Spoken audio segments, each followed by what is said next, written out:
I am telling you, you will move from one church to another. Ngiyakutshela nje uzohamba uphuma ungena emabandleni Because you don't honor the anointing. ngoba awuhloniphi ugcobo. O tare anointing ya ramalebe ayibereki. Uzothi ugcobo likaRamaleba alusebenzi.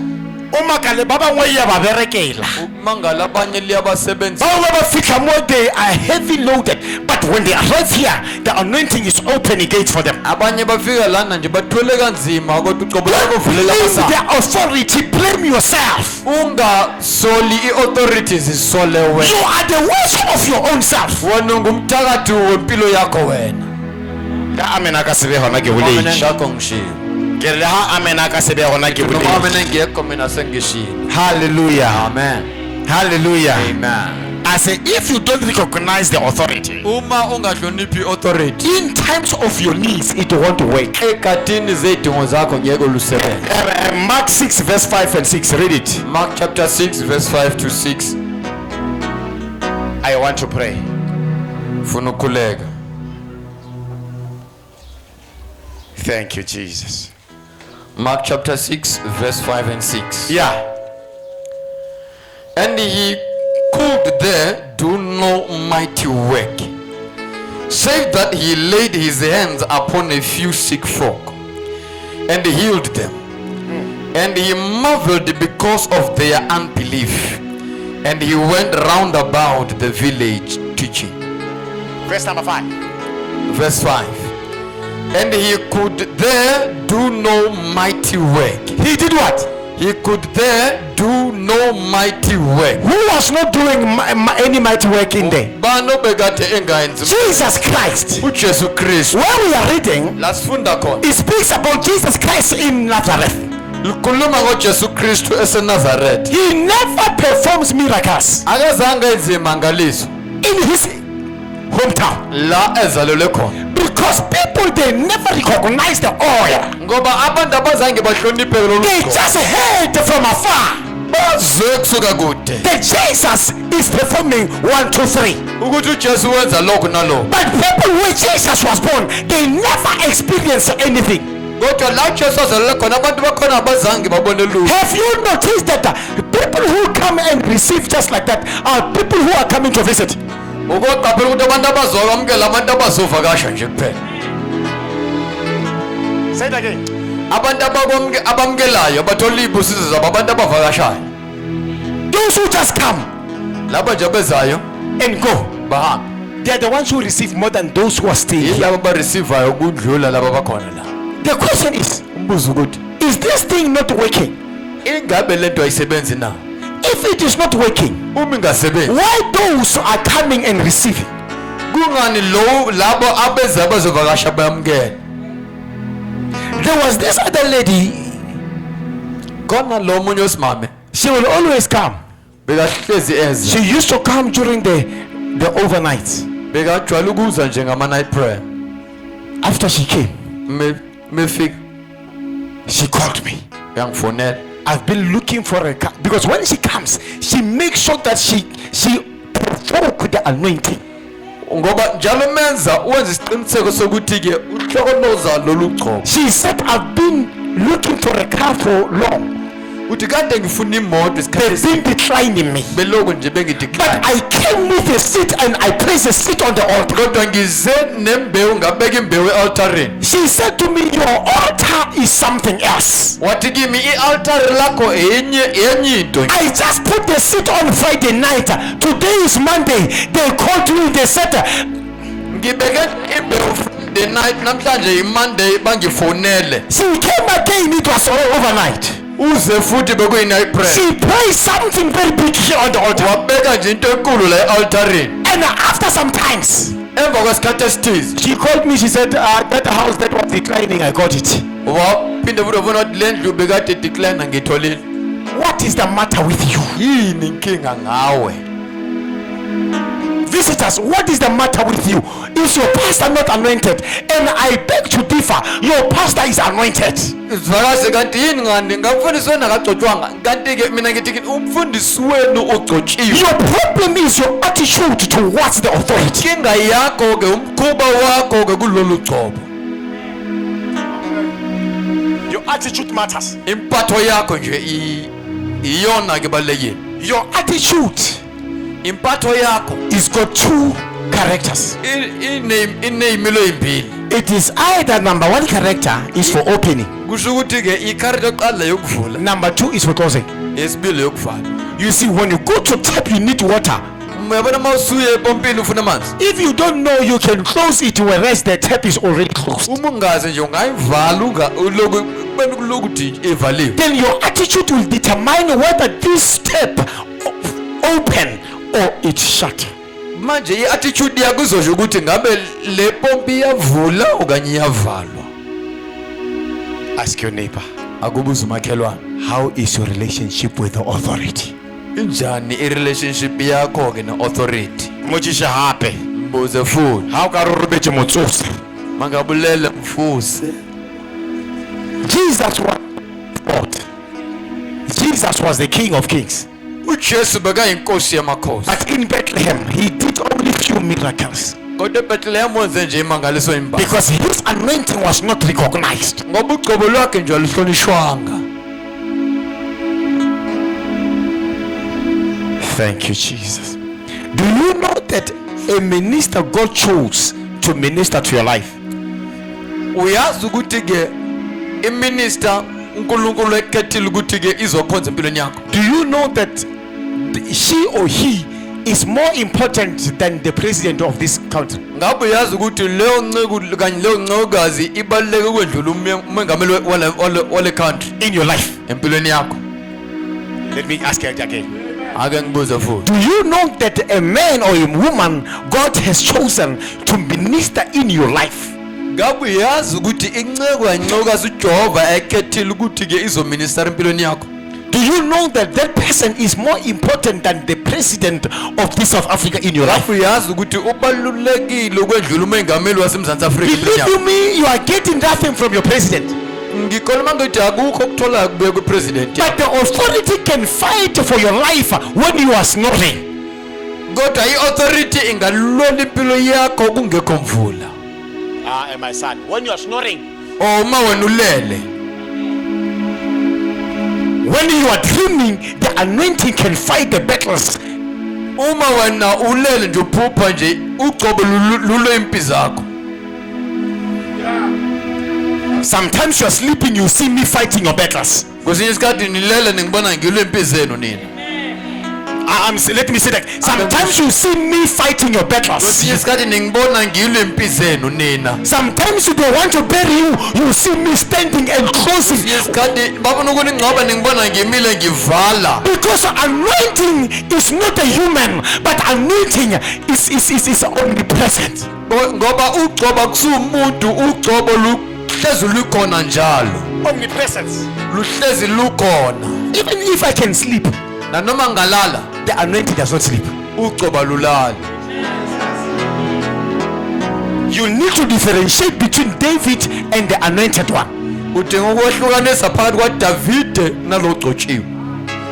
The reason why in many marriage of pastors there's a problem Sizathu ukuthi ke kumishado eminingi yabefundisi kunenkinga.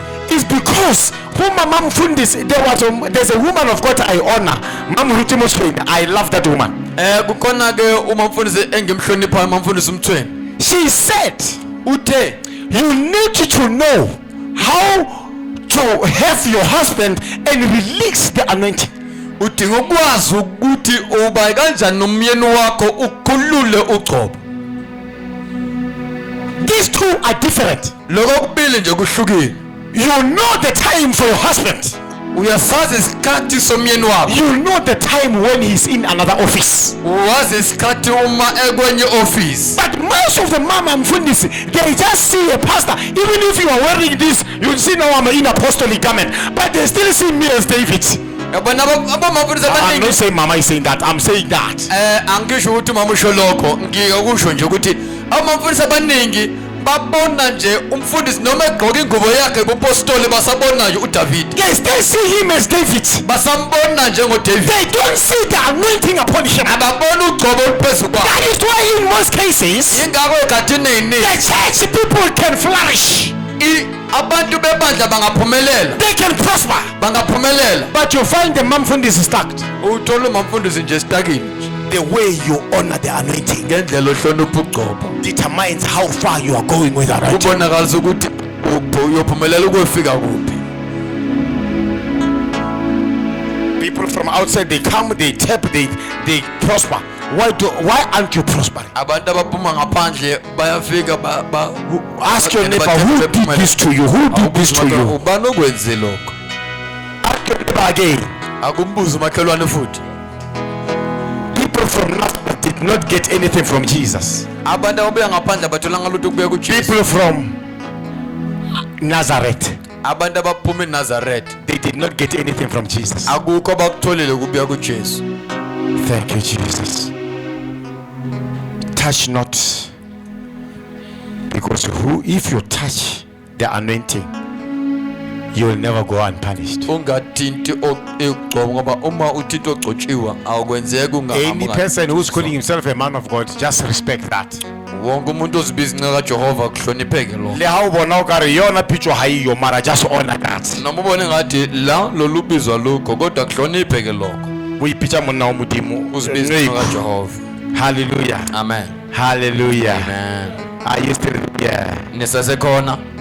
When they talk about authority, what is your response? I'm asking that again. Bakhuluma ngeauthority wena uphendula uthi ngiyaphinda futhi ngiyabuza.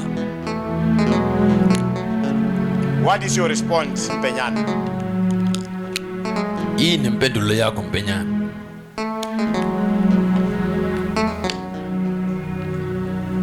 When they talk bad about the authority, Mabekhuluma kabi ngeauthority. about any man of God, what is your response? Mabekhuluma kabi ngeenceko zikaJehova wena uphendula uthi. Is there anyone who want to answer me? Ngabe khona ufuna ukungiphendula?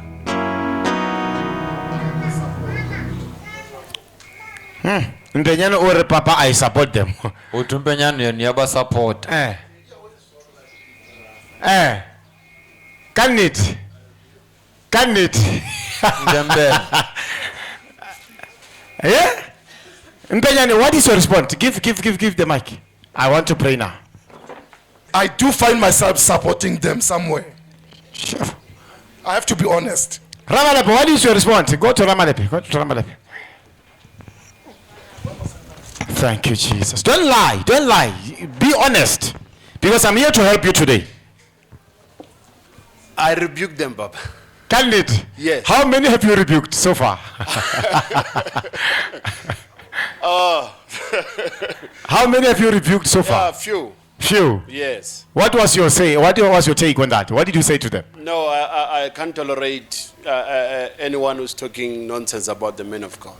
We thank God. Thanks. Anybody? What is your take? What is your take, Joyce? What is your take?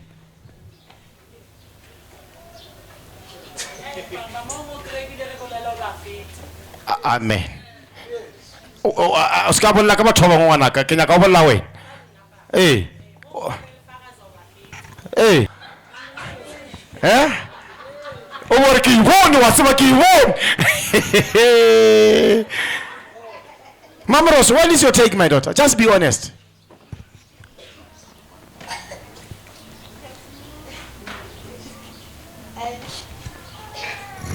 Can you go soft, my son? I'm finishing now. Akere papa o hlalositse ro le ha ile o bona hore mo mara ha ka ipitsa mohlanka wa modimo. Yes. You have to honor that. Yes. Achina ke bona, just keep quiet. Ha ke re nix because I know ka haro hore na ke renga ke. Are we feeling to it? Ha ke say feel I ke feel papa, but I can't say no here. Oh, anointing I'll ya just say, ngwana ka okay. mpotse ngwana anointing ya filo. How bua ntho? Tshwanetse hore ke connect. As long as You know why you are connecting? Is because I'm your authority. You understand what I'm saying? Somebody might come here and say something and you find yourself not connecting. That does not make him less of a man of God.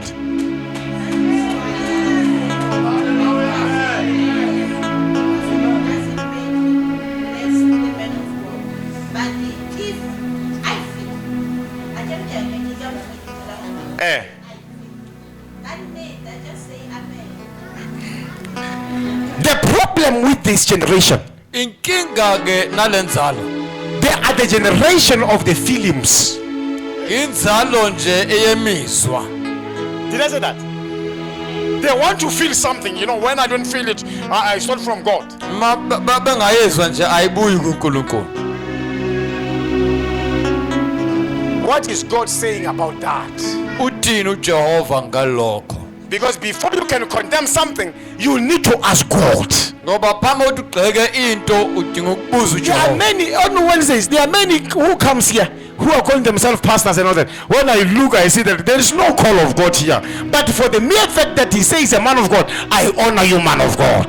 Baningi abeza la ngolwesithathu bathi beyizinceku zikaJehova ngibona ukuthi hayi akukho bizo la kodwa ngenxa ukuthi uthi unguyinceku kaJehova ngiyamhlonipha. Some they don't tell me that they are man of God, but I just went to them, man of God, because there God is telling me something. Abanye abangitshela ukuthi bayizinceku kodwa mina uJehova usuke ngitshela ukuthi okuthize ngivele ngiye kuye. You see, they respond when they talk bad about a man of God. It must be this kind is bigger than I rather withdraw myself from this topic and go somewhere. Yabona ke impendulo ongayiletha mangabe kukhulunywa ngenxa kaJehova ukuthi nje yabona lolu hlobo ulungaphezulu kwami ngcono ngiyisuselana ngiye kwenye indawo. Withdraw from people who are nailing the authority. Suka kubantu abagxekayo iauthority. Touch not my anointed. Ungathinti ke abagcotshwa bami. Bona bakasinda Bona bangasinda because abakeni kereke mo wena o kenang hona. ngoba abakhonzi la wena ukhonza khona. And abamutsebi the way wena o mutsebang ka hona. Kanti abamazi ngendlela omazi ngayo. Then it become worse when coming to you. Kuba wes masukufika kuwe. Some of you are not getting marriages. Abanye benu anikwazi ukuthola umshado. Some of you are working, you can't even see what you're doing with money. Abanye benu niyasebenza kodwa nibona ukuthi nenzani ngemali. It is because one way or the other you have touched the anointing. Yingoba ke ngenye indlela nithinte ugcobo. The anointing you honor Ugcobo oluhloniphayo. is the anointing you receive. Ugcobo olamkelayo. Honoring the anointing is not the matter of the multitudes, Ukuhlonipha ugcobo akuyona indaba yesixuku. but is an individual thing. Into eyomuntu oyedwa. Muntu ngamunye ngamunye. Muthu kamungu le mungu. You can't force people to honor what you want to honor. Angeke force abantu ukuhlonipha into ofuna ukuthi bayihloniphe. Just honor what you want to honor. Leave them. Don't invite them. Hlonipha ofuna ukuhlonipha bayeke ungabameli. Because they might become a distraction. Ngoba bangaba ke i-distraction kuwe.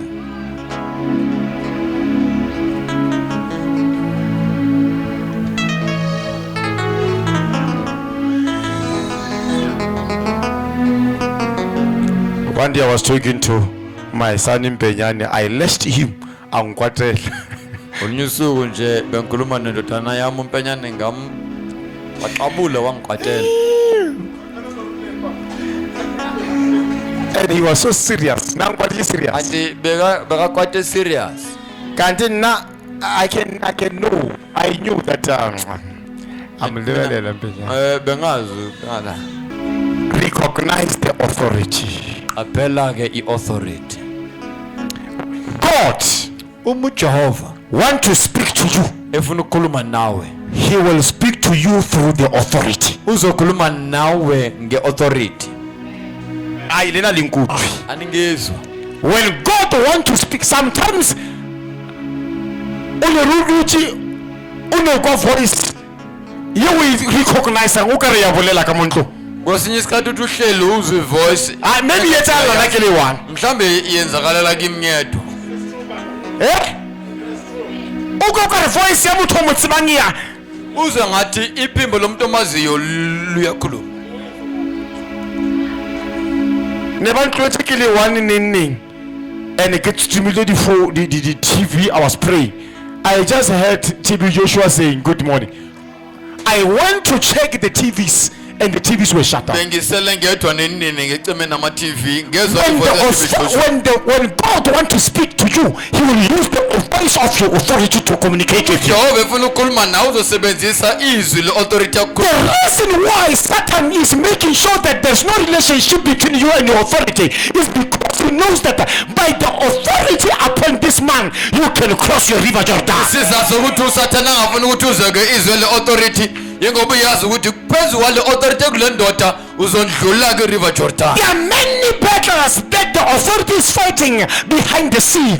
Ziningi izimpi i-authority ezilwayo ngasemsamo. In 2 Samuel, is it 2 Samuel?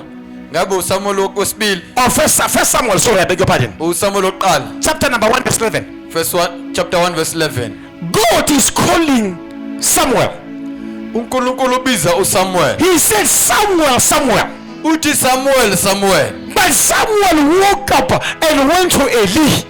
Kodwa Samuel wavuka waya ku-Eli. Who was calling Samuel? Ubani bekade ebiza uSamuel? It was God who was calling Samuel. uNkulunkulu bekade ebiza But uSamuel with the voice of Eli. ngephimbo lika-Eli. Because Samuel does not know any other voice except the voice of Eli. Ngoba uSamuel akalazi elinye iphimbo ngaphandle kwaphimbo. That is why when God was calling him, he went to Eli. Yingakho uJehova meke embiza waya ku-Eli. I hear you, my father. I hear you, Papa. Because the only voice Samuel knew. Ngoba yinye nje izwi O uSamuel tla ba le belazi. bothata ha o tseba di voice tse dingata tsa di authority. Zoba nenkinga mangabe wazi Hayi re ke boleleng man, re ke boleleng. futhi. O tla ba le bothata if any man in authority is your father. Uzoba nenkinga uma ngabe yonke inceku eku-authority ungubaba wakho. Did I say that? Ngabe ngikushilo lokho.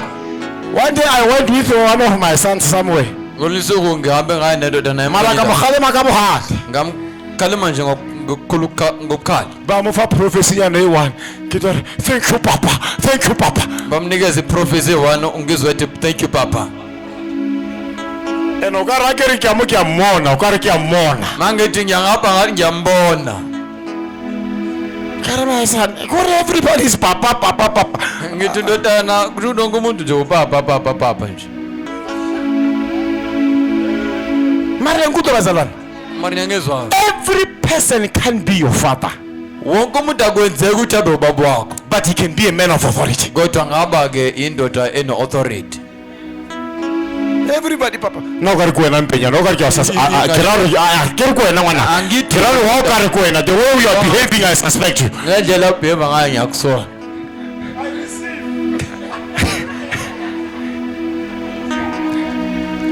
Ba mo profeta ka koloi motho wa ona. Amprofeta ngemoto. You know what he said? Uyazi utheni? Nerija somewhere anchiche this my son. Bese sami yangikhiphe. Ka phone la this authority. Ngafonela le authority. Ka mo fa phone ra dumedise my son. Not to mpenyane please. Ngamnikeza ifone ukuthi abingelele kodwa akusimpenyana. Ke tla re hai papa ba mphoune chikae ka koloi and ha e fitla fela ke a itlisa mo wena ka re. Wathi baba bangifonele nje kuphi ngemoto mangithola nje ngiyayiletha ku. The anointing you honor Ugcobo oluhloniphayo. is the anointing that will release your things. Ugcobo oluzokhulula into zakho. And taba yona ya koloi ya brika a ke tswe re brikile kae is because he was giving honor some way for that person to get the prophecy. It is because of his own authority. But you despise your own authority and turn to another. It makes things miscarry.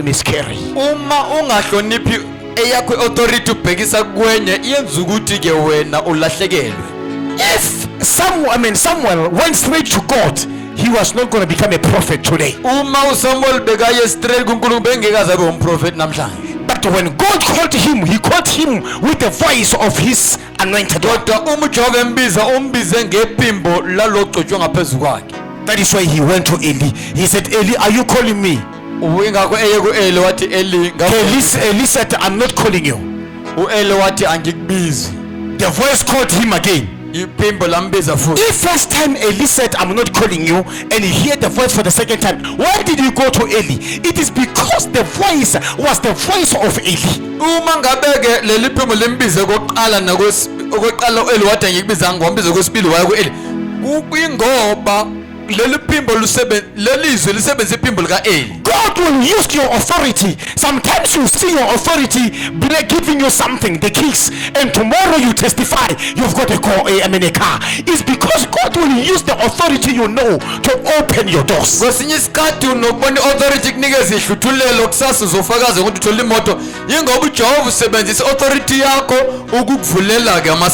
The last verse, and we are praying.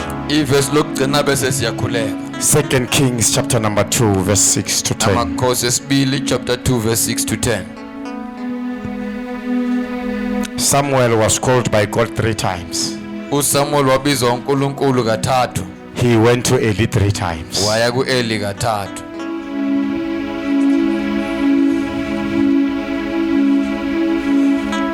It is Eli that will teach you how to respond to the voice of God. uEli uzokufundisa ukuphendula ke izwi likaJehova.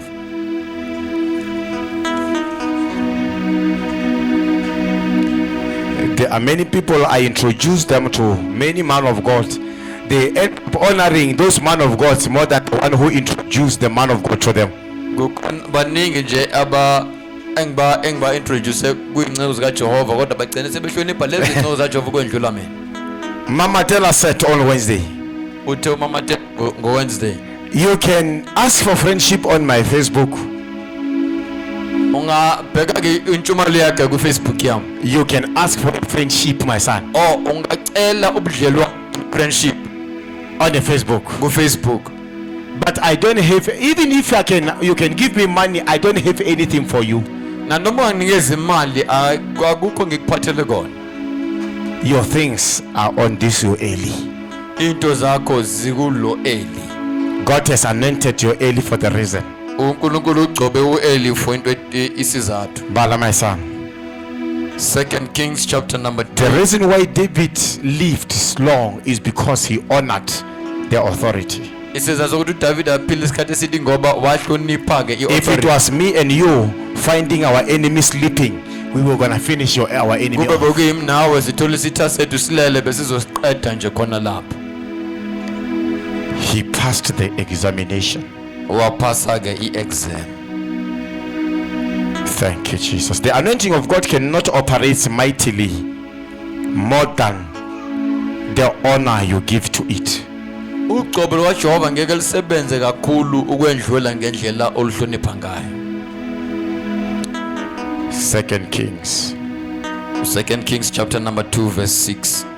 and we are praying. Bese siyakhuleka.